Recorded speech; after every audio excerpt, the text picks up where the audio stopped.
Over 2 days in June 1944, the sky above the Pacific erupted like never before. Pilots called it the greatest aerial mismatch of World War II. The battle? The Great Marianas Turkey Shoot.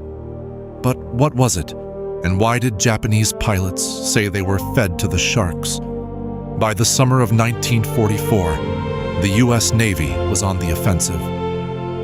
After securing Guadalcanal and the Gilbert and Marshall Islands, American commanders set their sights on the Marianas, aiming for Guam, Saipan, and Tinian. If captured, these islands would put Tokyo within range of American B-29 bombers for the first time. The Japanese Navy knew this was an existential threat. They threw everything they had into the fight, launching over 450 carrier aircraft, combed from dwindling reserves and green, barely trained pilots. Facing them, Task Force 58, a floating fortress of 15 American aircraft carriers packed with veteran pilots and state-of-the-art planes. Between them, the largest naval air battle in history was about to erupt. On June 19th, Japanese Admiral Jisaburo Ozawa ordered a massive strike. Waves of Japanese planes loaded for battle lifted off under the blazing sun, believing they could win the day. But hidden from their view was America's deadly new advantage: radar. For the first time, radar operators aboard U.S. carriers tracked enemy planes hundreds of miles away, giving plenty of warning. American Hellcats and Avengers scrambled skyward, guided straight to the incoming waves. The result? Page after page was written in mere minutes. Japanese pilots flew into walls of gunfire, outmaneuvered again and again. Some American squadrons destroyed entire groups before they even reached the fleet. On the first day, nearly 200 Japanese aircraft were shot down at the cost of just a handful of U.S. planes. Pilots described the carnage as a turkey shoot. But it wasn't just luck or numbers. The Americans' F-6F Hellcat fighter was faster, better armored, and more forgiving than Japan's legendary Zero, especially in the hands of well-trained aviators. Japanese pilots, by contrast, were mostly newcomers. The Empire had lost its best men in years of brutal fighting. Most replacements had only a few hours of flight time before they were thrust into battle. Ozawa's fleet tried to fight back. They launched more strikes, but continuous waves were decimated. Survivors, desperate, couldn't find their carriers to land. They crash-ditched at sea, some rescued, many lost forever. Meanwhile, U.S. submarine patrols stalked the Japanese task force.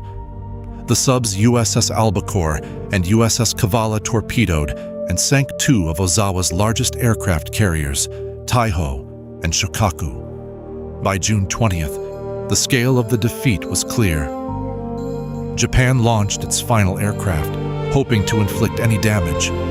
But with ammunition running low and flight decks littered with wreckage, it became chaos.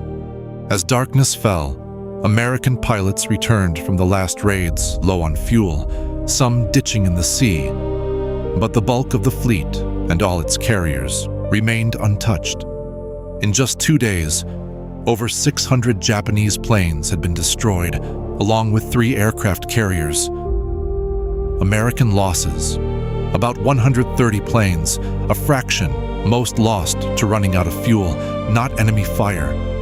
The Great Marianas Turkey Shoot shattered Japan's naval air power. It was no longer about replenishing aircraft.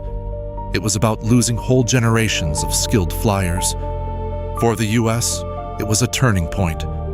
With the Marianas seized, B-29 bombers soon began the systematic bombing of Japan, crushing any hope Tokyo had of stopping the American advance. The Turkey Shoot wasn't just an overwhelming victory. It showed that war had changed. Technology, radar, advanced planes, and well-trained crews had made the difference. From this point forward, Japan would never recover its air superiority. Its great carriers became floating targets, unable to effectively launch or recover planes. And for those who witnessed it, the sky was never the same. The ghostly remains of downed aircraft and their vanished pilots linger, a silent testimony to the ferocious battle fought over the wide Pacific. Why Turkey Shoot? Because the slaughter was one-sided. The American gunners and pilots had been practicing for this moment, while their enemies had run out of time. But in history, even a one-sided victory holds lessons. Brute strength, when paired with innovation and experience, can redefine the odds. From the gunmetal decks of U.S. destroyers to the shattered hulls of lost Japanese carriers beneath the waves, memories of the Marianas Turkey Shoot echo, reminding us that in war, the balance can tip in a single weekend. What would happen if the Japanese had been able to train a new generation of pilots? Or if radar hadn't tipped the balance? The war in the Pacific might have looked very different. But the skies told another story, and the Empire of Japan would never again fly so high.